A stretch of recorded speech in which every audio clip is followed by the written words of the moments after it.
So just before the break, you've now have broken down the text of that legislative instrument. Now, the cement manufacturers say you did not consult them. You concede? No, how could I? I mean, in my introductory remark, I told you, I mean, how that particular individual who signed the document is posited centrally. But that was in reference to taxing them to come back with proposals. That was. But when you were drafting the legislative instrument, were they consulted in drafting the LI? I don't quite get it. The LI you read to us. Okay, listen to this. I told them specifically what to do in respect of this on price, and I've also told you the feedback I got. Yes. About this, you supplied the missing link. You told me they called my bluff. Your bluff, yeah. They called my bluff.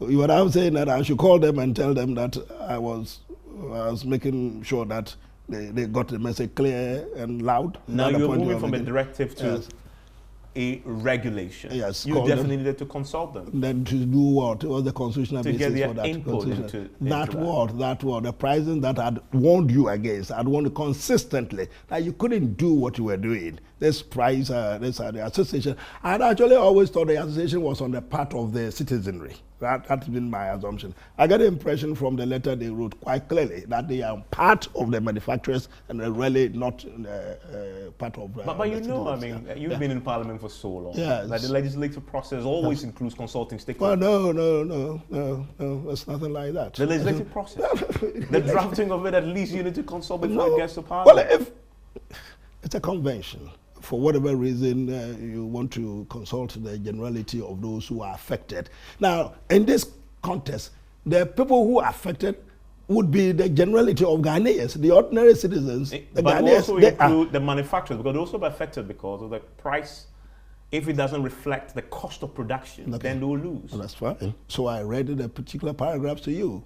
This is how it's going to be priced. They would have to be transparent, sit down with a committee and explain to them how do they lose. You always used to tell me that you didn't believe that you needed to consult them in drafting the LI. Well, no, I don't have to consult them in drafting the LI. No, by the same token, Parliament doesn't order me the way the committee is petitioning the Parliament to do it. But in petition Parliament, you've seen the petition. Yeah, of course I've seen it. One of the fundamental points is the lack of consultation. But second, they make a more fundamental point. That the hikes we've seen in the price of cement is a reflection of the current economic realities. No, with the specific reference, I think with the specific reference to the CD. Depreciation of the CD. Who is disputing that? And yes. Yeah. So it's not their fault that the prices of cement is climbing on the market.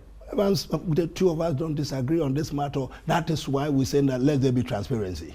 There has been depreciation, we accept it. To what extent? How much? As I talk to you, I'm getting them the information. And that's why I kept this in here, even though it's been a nuisance, it's disturbing us.